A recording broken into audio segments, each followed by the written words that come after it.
This video was produced by citizens of Millstone, who vigorously oppose the use of sewage treatment plants that will surely destroy the rural nature of our town.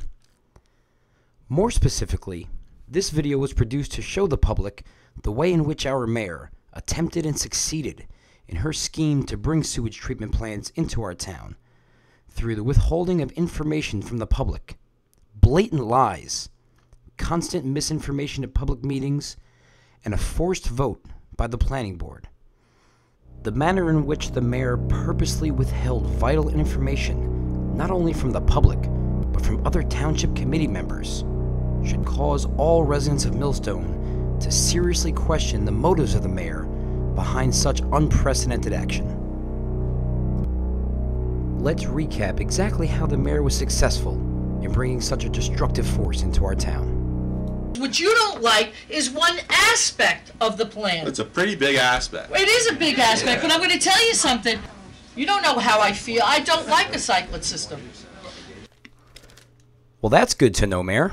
In fact, no public official in the history of Millstone is on record as supporting sewage treatment plants anywhere in our town. So let's look at the process the mayor took in going against one of the fundamental principles behind maintaining Millstone's rural environment. This process could have been done better. So let's see if we can figure out the timeline of when exactly the mayor decided that she was going to put in a sewage treatment plant. And let's see when she told the rest of us. August 20th, the people who are experts and have been working on this for 2 years had said, we are considering a cyclic plant. No one had said that. On August 26th, on September 15th, at what day, what was the first day you decided we were going to seriously consider for this plan? You know when it happened? In August 26th, on August 26th, and you're asked to have a plan that has to be in place that can come in no later than October 15th, because you have to go through a whole presentation and you have to get the documentation. Mayor, at which meeting was the idea of a cyclic treatment plant for an 85-unit project or a smaller project with a cyclic treatment plant discussed in public? Can I ask you a question? No, I want to answer that. October 22nd. Thank you. I'm not going to sit here and I'm not going to argue. The timetable is what it is. Now, on October 20th was the first time, and I don't, if Mike got the information earlier, or Steve Seeger got the information earlier, that was the first time I received any information from the COA subgroup that they were now going to deviate so significantly from what everyone said we stood for to allow a cyclic treatment plant and that dense zoning. So the mayor claims she first decided to utilize a sewage treatment plant on August 26th, even though, since then, a letter has surfaced from Mayor Grabalia to the state requesting that towns such as Millstone be allowed to utilize up to 4 sewage treatment plants in order to satisfy their COA obligations. Nevertheless, the mayor stated that she considered it on August 26th. Our plan, by her admission, had to be finalized by October 15th. She did not inform any of the township committee members or the public until October 22nd, 7 days after the deadline to submit our plan. Why would the mayor do this? I mean, I have the transcript from the meeting that didn't tape well, and it was said we didn't tell anyone what we were going to do because we didn't want people to start attacking it and criticizing it. It appears as though the mayor made this critical and devastating decision absolutely unilaterally, without getting input from the public, withholding information from other township committee members until it was too late. We, the taxpayers of Millstone, could only hope that the mayor, before taking such unprecedented unilateral action, took all prudent precautions before doing so. By studying the rules of COA, the regulations, knowing exactly what was required of us, and the different ways we could meet these requirements. Studying in detail the sewage treatment plant she was approving, how it would affect our environment, and knowing the proposal of the high-dense low-income housing projects, how many apartments would be used, where they would go, how it would affect the look and feel of our beautiful rural town. Sadly, this was not the case. What year does, if the litigation fails and our COA numbers requirement doesn't change, does that project start being constructed and start moving forward? Probably, first of all, I'm not exactly sure, but Okay, maybe knowing when the sewage treatment plant's going in is not all that important. But knowing what kind of sewage treatment plant's going in is very important.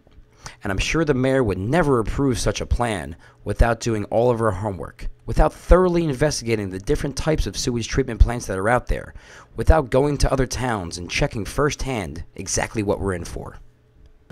and there are some new types of water systems that are just up and coming, that are being developed. There are some that are in place that they want us to take a look at that may be utilized in this particular area, which is really what we like to call a modified septic system.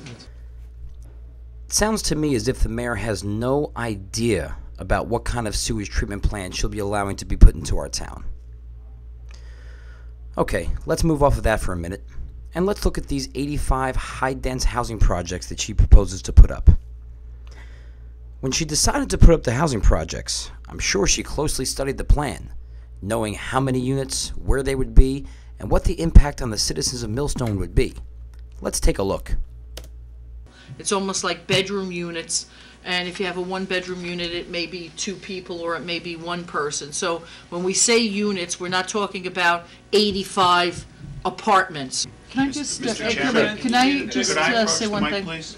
Go ahead, First of all, I just want to reference one thing. When we talk about 88 units, we're not talking about 88 apartments. I think that that's what a lot of people may be thinking. You are talking about it. We're talking about family units. But if you have, let's say, for example, a 3-bedroom apartment, you're saying that's one unit? Yes. We're not talking about 85 apartments. Say something, when you've spent as many hours as I have working on this stuff, when you've spent as many hours as I have working on this stuff. But if you have, let's say, for example, a 3-bedroom apartment, you're saying that's one unit? Yes. Well, that's Plain- not what we understood. Well, that's plain- not what we understood. Well, that's plain- not what we understood. Okay, well, that's not what COA says. She didn't know that it'd be 85 apartments after all her work? So upon approving this plan thus far, the mayor has no idea what she's approving, when it will be implemented, or how many apartments will be allowed to be built. I'm starting to feel not so good about this whole thing. Okay, so she has no idea what she's approved with regard to the sewage treatment plant or the high-density apartments. But she's been working on COA for 2 years. She obviously has a tight grasp on the COA rules, the statutes, the ways we can satisfy our COA obligation, hasn't she?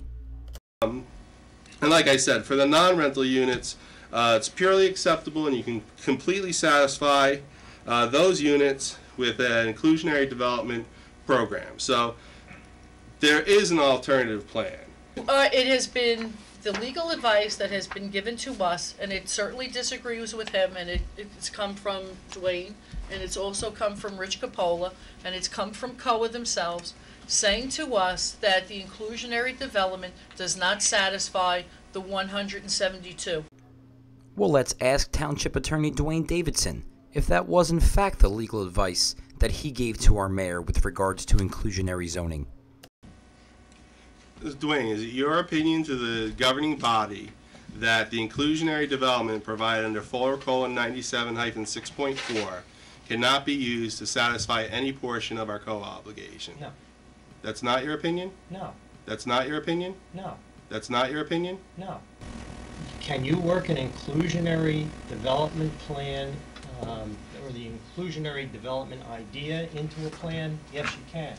But, I mean, you can go into more detail if you want, but the mayor said you've advised her that the zoning, that the inclusionary development zone, you've given her legal advice that that cannot be used to satisfy any portion of our 172 unit housing You can obligation. design a very intense inclusionary development zone that would satisfy a portion of the plan, yes. Okay. And I don't know that anyone has taken the position that inclusionary development can't work and doesn't work. I mean, it can. It has been the legal advice that has been given to us, and it certainly disagrees with him, and it's come from Dwayne, saying to us that the inclusionary development does not satisfy the 172.